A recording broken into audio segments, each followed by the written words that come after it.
இங்க என்ன பண்ற?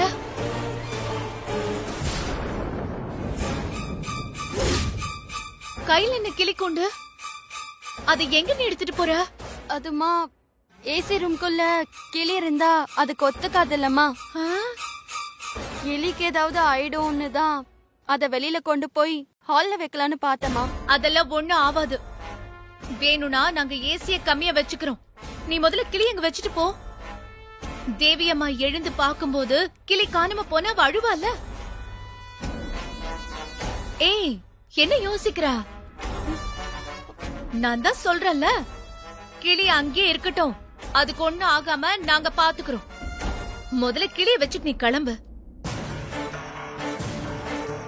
சரிம்மா.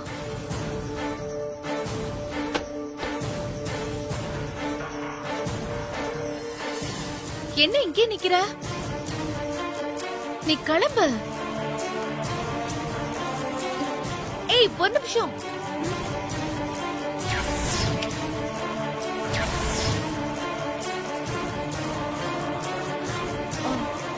அம்மா, நான் கதவு உள்ள தாப்பல் போட்டு தானே வச்சிருந்தேன். நீ எப்படி உள்ள வந்த? இல்லம்மா, கதவு தாப்பாலாம் போடல, சும்மாதான் சாத்தி இருந்துச்சு. நான் எதர்ச்சியா வந்து பார்த்தேன், கதவு திறந்து இருந்துச்சு. ஏசி வெளியில போகுமேன்னு கதவை சாத்தும் போதுதான் கிளி குண்ட பார்த்தேன். அதனாலதான் உள்ள வந்தேன். இல்லையே, நான் கதவு தாப்பல் போட்ட மாதிரி ஞாபகம் இருக்கே. இல்லம்மா, கதவை தாப்பாலாம் போடல, திறந்துதான் இருந்துச்சுமா. ஓ,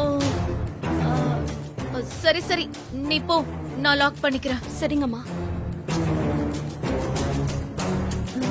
போட்டனே.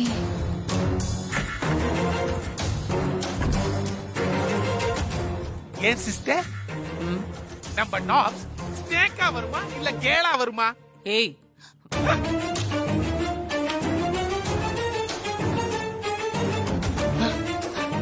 என்ன டாக்ஸ் கிளியங்க பின்னாடி பறந்து வருதா? சும்மா. சாரி. நான் கூண்டு எடுத்துட்டு வெளியில வரும்போது ஹாசினி பாத்துட்டா. பாத்துட்டாளா? ஐயோ, அவ சரியான ஓட்டவாயாச்சே. சும்மா எதுனாலே அவ கேள்வி கேப்பா. இப்ப நீ கையும் களவும் அவகிட்ட மாட்டிட்டு வந்திருக்க. என்ன சொன்ன? அவளை நீ என்ன சொல்லி சமாளிச்ச? அது வந்து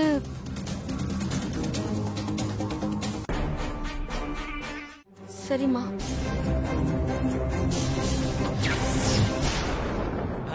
பரவாயில்லையே, நல்லா இல்ல சமாளிச்சிருக்கிற. இன்னைக்கு எப்படியாவது சக்சஸ் ஆயிடும்னு பார்த்தா மறுபடியும் சொதப்பிடுச்சு. கவலைப்படாதீங்க, இன்னும் ஒரு நாள் இருக்கு. துர்கா கோலமலையில இருந்து வரத்துக்குள்ள எப்படியாவது சூர்யா உயிரை எடுத்துருவேன். நாளைக்கு அவன் உயிர் ஏன் கணவன் உடம்புக்குள்ள. நீங்க போய் நிம்மதியா படுத்து தூங்குங்க. உன்னுடைய விடாமுயற்சியை நான் ரொம்ப பாராட்டுறேன். வந்ததுல இருந்து நீயும் விடாம முயற்சி பண்ணிட்டு இருக்கிற. ஆனா ஏதாவது வந்து தடுத்துடுது. சிஸ்டர், ரொம்ப டயர்டா இருக்குது. நான் போய் ரெஸ்ட் எடுக்கட்டுமா? போய் தொலை. Good night. Good night. Sweet dreams. Snake dreams.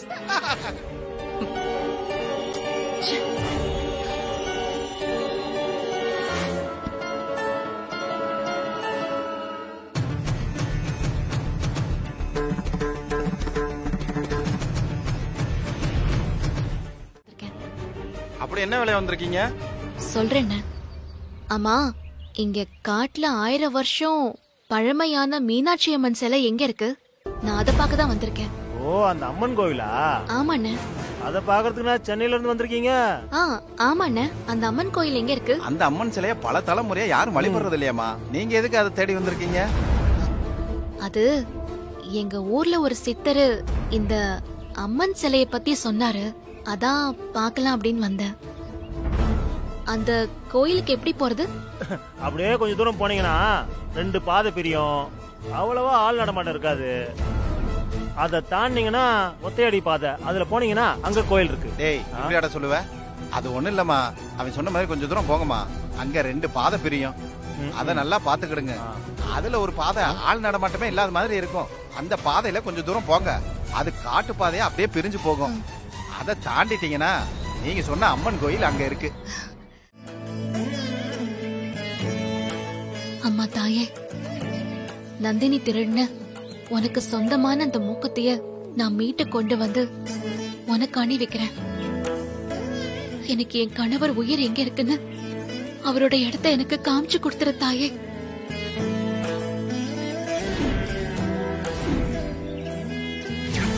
அப்புறம் ஒரு முக்கியமான விஷயம், அம்மனோட அந்த அற்புத மூக்குத்திய செஞ்ச பொற்கொள்ளரோட பேரு கண்ணப்பன் ஆசாரி. அவரோட வம்சாவளிகள் எல்லாம் இன்னமும் கோலமலையில வாழ்ந்துகிட்டு இருக்காங்க. அவரோட வம்சாவளியில பத்மான்றவங்க இன்னும் இருக்காங்க. அவங்க வீட்டுக்கு போய் அவங்கள பாரு. அந்த மூக்குத்தி பத்தின விஷயங்கள் எல்லாம் கண்டிப்பா அவங்களுக்கு தெரியும். அந்த மூக்குத்தி எங்க இருக்குன்னு கூட அவங்களுக்கு தெரிய வாய்ப்பு இருக்கு.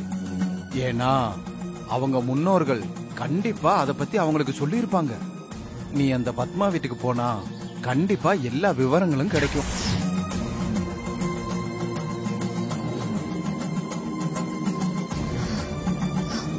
அப்போ முதல்ல நாம போக வேண்டியது பத்மா வீடு.